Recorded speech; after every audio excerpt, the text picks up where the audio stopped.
seek a reduction in fees to establish a separate category for family care facilities in the coastal zone. Thank you, and we'll be involved in that.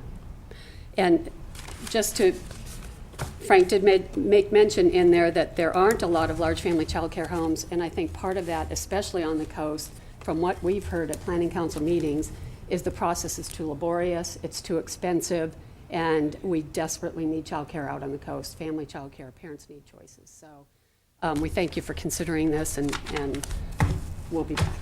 Thank you. Thank you. Supervisor Pinches. Frank, we have 2 fee hearings per year, Yes. right? Will you highlight this one? Because sometimes these fee hearings, which I've always been opposed to fee increases for the most part, but they get to be kind of a pass-through process. And can I get your word that you'll make sure to make a special note of this one so we can have that discussion at the fee hearing process if maybe we want to reduce it?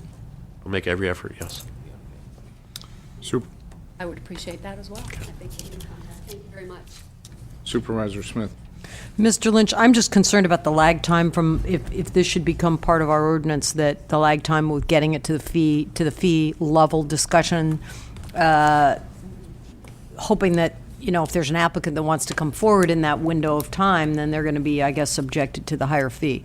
So is there a way that you could expedite that? I don't think you need to wait till a fee hearing time to bring it forward. I think you can bring it forward at any time. I just don't want to see like 6 or 8 months go by, you know, once again, disadvantaging the coast of someone who wants to start a small business and they're subject to this much higher fee that the rest of the county isn't, and how we can sort of try to work with that. And Well, what we've been doing is, because I was aware that the state law had changed regarding the exemption from moving it up from 6 to 8, is even though it's not in the county code, we have not been enforcing the 6 to 8 rule. Anything that's 8 or fewer, we've let go. We can certainly, explore with folks and see how we can get this fee reduction to you as early as possible. thank you. Thank you. Well, I'd like to hear from others, if there are others first. Are there other members of the public wishing to speak to this? Okay, Ms. Rosenthal, please come forward. Sorry, I forgot to address this. And one of you made a comment about timing and not having response from the coast. And I'm just concerned, and I'm just going to put a plug in there, that the amount of time that it takes for a permit to be processed is 3 to 5 months.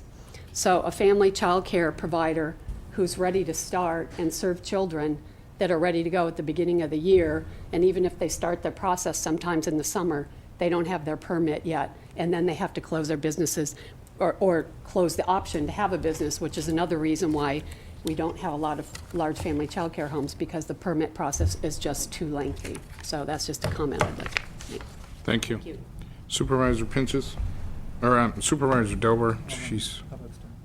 Okay. Other members of the public wishing to speak to this? Okay, I'll close the public comment period at this time. Supervisor Dober. Question and a quick little comment. Mr. Lynch, the definition of small family daycare home is 8 or fewer once we make this change. The definition of a large daycare home is, again, what? 9 to 14. Then we have the typo in your staff report, so if there's going to be any reference to that, it probably should be corrected on the first page. You still have 7 to 14.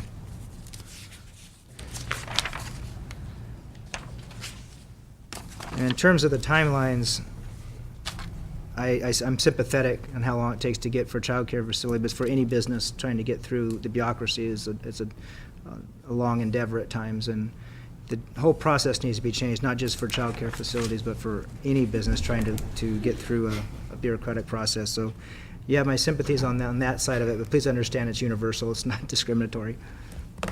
Thank you. Thank you. Any other comments or concerns to the staff? Just that Frank's been our interim director for probably less than a month, and I'm sure he's working on that timeline issue. I have complete confidence in him. Any additional from Mr. Lynch?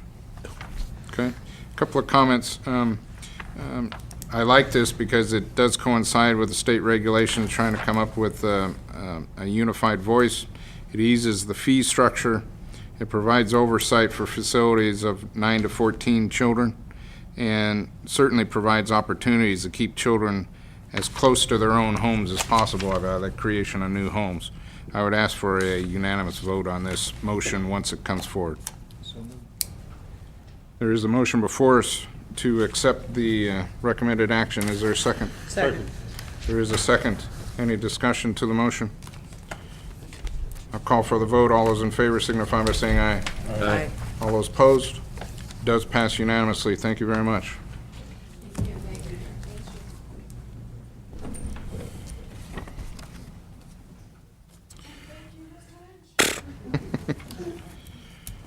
Okay, I'll show acceptance of the Planning and Building Services Director's Report. Are any concerns, questions in regards to that? I'd make one note of change, that we're trying to move the hearing on the Manning Gomes subdivision in Hopland up to November 18th. Which in your report shows December 9th. Correct. Okay. November 18th. Okay, thank you. Any other questions regards the director?